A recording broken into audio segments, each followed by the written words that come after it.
Hello, everybody. How's it going? This is Ryan from Breakout here. I wanted to record this quick video for you guys. I put a thread out on Twitter the other day, which I just thought was a really good example of handling objections in the inbox from a completely cold prospect and getting them booked in for a meeting and the entire process in between and what that looks like. So I made this video, or I'm making this video to kind of give a deep dive into how to handle responses, how to take objections from prospects while moving that conversation along when it is completely cold traffic and getting them booked in. So I wrote, I'm sure everyone hates chasing around prospects in the inbox, trying to book them in for meetings. I broke down a conversation with a seven-figure e-com brand owner that I just booked in from one of my clients. Blurred out all the names, of course, just for privacy. So I want to show you guys this entire conversation so that you can take bits and pieces from this to apply to your own cold email stuff. Let's dive right in. Our initial message was super simple, right? Hi, Joseph. If we could help your team save 30% on operations costs, like we've done for ecom brands like Social Proof and Social Proof, would you have any interest in a video I made of you going over how we can help? Thanks. My client's name. This is probably the most bread and butter, like, cold email template there is. I think I got this from like Nick Abraham a while ago. Pretty simple stuff. I don't normally like the hypotheticals, the if we could blank, but I use it as one of my split tests here.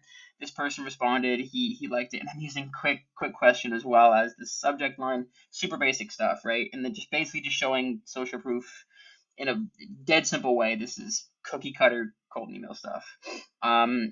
He responds, good afternoon, my client's name, please send over the video, right? So this is the main thing, and if you've kind of followed my stuff, my stance on this stuff, and in prospecting, in that first layer of friction that we're trying to break down in all of our cold messaging, and that's exactly what this is doing here, right? Is I'm not pushing for the call right away. I'm not trying to get him, booked onto anything, nothing like that. I'm simply just trying to break that first layer of friction, and send over something that could be enticing to him, that we've built with sales assets. In this case, it's a video, it's a demo video, that my client has of their platform, and that's all that we're trying to do here. We're not trying to close them in the first email. We're not doing that, right? So he asked for the video. I send the video over. Hey Joseph, thanks for the reply. Here's the video. This is a small thing, but try to hyperlink as much stuff as you can, because if I just, put the long URL of whether it's YouTube, whether it's from social media, it just looks sloppy. It looks really sloppy. So within Smartly, you can hyperlink stuff super easily. It's not hard. Hey Joseph, thanks for the reply. Here's the video going over how we can help your team cut ops costs. Would love to walk you through the platform and see if we're a fit to help.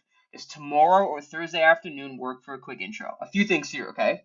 So I'm not trying to, yes, I'm trying to get him on a meeting, but I'm not trying to sell it, right? So I'm saying I'd love to walk you through this and see if we're even a fit, because you don't want to sound like you have extreme conviction, because then it just seems over the top. People can kind of get commission breath off of that, when it looks like you're trying to get them on the meeting a little too hard. So if you're just saying, hey, if this looks interesting to you, the video is just a demo of kind of their platform, how it works and whatnot.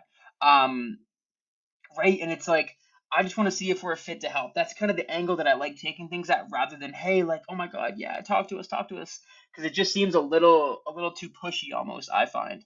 And then always suggest times. You guys should know this already, but don't just say, does sometime next week work? Or don't just say, hey, let me know sometimes that you're free. No, always suggest time. So does tomorrow, I think I wrote this on a Tuesday, so does tomorrow or Thursday afternoon work for a quick intro? Super simple. Have a great day. My client's name. I'm trying to move my thing here.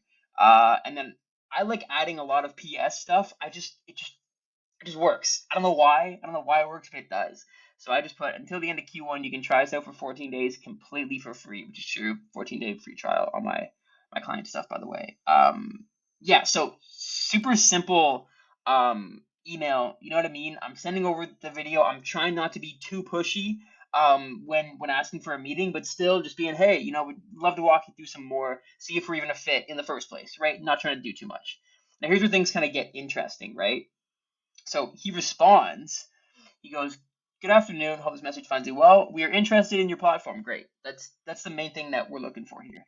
But then he goes, however, your integrations are limited. Does our company's name, have plans to develop integrations with, and then he names a bunch of, tech tools, social media stuff, in the near future. Additionally, does your platform allow for goals to be allocated? So he's asking for specifics, right? So this is good. This is good. He's showing interest, and obviously him and his team use these to some extent. So so he's asking, if these integrate onto our platform, which is good, right? So as a lead gen guy, right? So I'm writing this on my client's behalf, obviously. So I see this, and I don't know. I don't know if my client stuff and their software it integrates with this. So I go to my client and I go, yo, like I send them this and like, give me a template and answer, and that's totally okay. You should be going to your clients with stuff like this rather than giving them an answer that's not right, that's not fully true. You don't want to do that at all. So I go to my client and I ask him, does your stuff integrate with this? So we handle this well, and I make sure to move the conversation forward. So here's what we responded with, right? So, get out of here. So I go, hey Joseph, thanks for your questions. Again, I was just trying to be polite, whatever.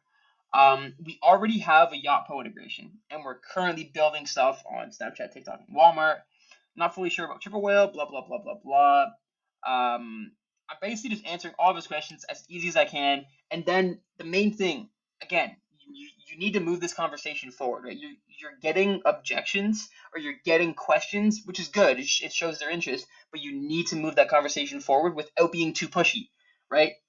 So I say, look, like I'm basically saying, yeah, we can integrate with these guys. We're building stuff for this. Not fully sure about this. Our platform does allow for this, but look, I'd love to show you more about how all this works. This tomorrow, and I'm pushing it forward in the sense of like, hey, like, I'd love to just kind of show you, like, can I walk through stuff, especially if you're doing lead gen for SaaS stuff. If you are a SaaS owner, it's a lot easier because it's demo based, rather than like service based. So I find that's kind of something that I like to push for, is like, hey, like I'd love to just show you, you know what I mean? And that's kind of what I tried to do here. Trying to show you more about how all this works. Again, suggesting times. Don't ask, when are you free? No, are you free at this time or this time, right? Have a great night. Now, it doesn't stop here, actually. He's appreciative of this, and he comes back with the time. He goes, thanks for follow-up. I have availability at 2 p.m. tomorrow. And then he keeps asking. He goes, when will the other integrations be available? Also, do you have integrations for all of Yotpo's services, blah, blah, blah. So again, I think I went to my client with this. I was like, hey, do you guys have integrations for all this stuff? But so the funny thing with this was I checked my client's calendar for 2 p.m. He didn't have a time. He was booked. So I'm like, shit. That's just not fun. When you're chasing back a prospect back and forth, just trying to find a time, it's a pain in the ass, right? It's never fun. So what I did was, oh wait, that's not the one. This is the one.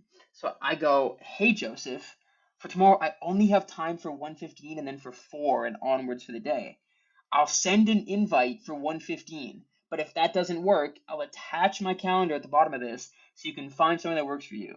We do have integrations for all of Yapo stuff, blah, blah, blah. Looking forward to speaking. So, what I did here, okay, I didn't have time for 2 p.m. I didn't, but he had time for 1:15. So, instead of sending an email back and putting that out on his plate where he has to check his calendar for 1:15, I sent an invite. I said screw it, and I sent an invite for 1:15, right? What this does is the more back and forth you go with a prospect on something that you're convincing them to do, again, you have to understand these people don't know that you exist, right? This is cold traffic. So they're already going to be reluctant to hop on your call. If you have to go back and forth 4 or 5 times on trying to find the 1:15 or 2 p.m., at some point they're going to say screw this and stop answering you, right? I've seen it happen so many times. I used to do it when I was not as experienced as I am now. So I just sent him an invite. I was like, screw it. I sent you an invite for 1:15. Let me know if that works. And it did. It did. He what did we say here? Boom. He goes, I accepted the invite, thanks. As simple as that. Like it's really not that complicated of a process, but I want to kind of sum it up for you here in some main points.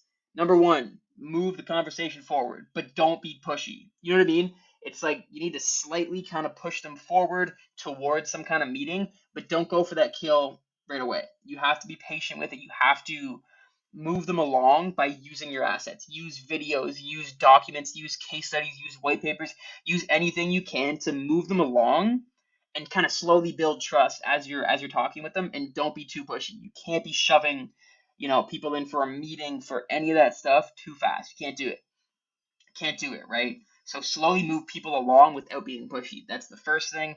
Number two, kind of a smaller thing, but give them times. Don't make them go into their calendar and give a time to you. No. Are you available Tuesday at this time or Thursday at this time? Simple. Like, again, cold traffic. You have to do more of the heavy lifting because you're trying to get them on a call, right? Like, you have to understand that aspect of it. It's like they could just say, screw this guy and go on with their day, and nothing changes in their life, right? So you have to do the heavy lifting. Hey, are you available at this time or this time? Simple as that. Um, those are the main takeaways.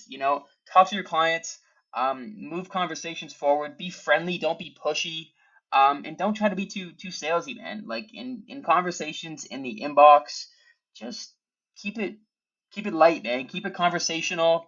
Keep it, you know what I mean? You don't have to be too corporatey, too salesy. Just move conversations along safely like that. So that's all that I have for this. If you want to check out my Twitter, it's at Ryan Bryden with two N's.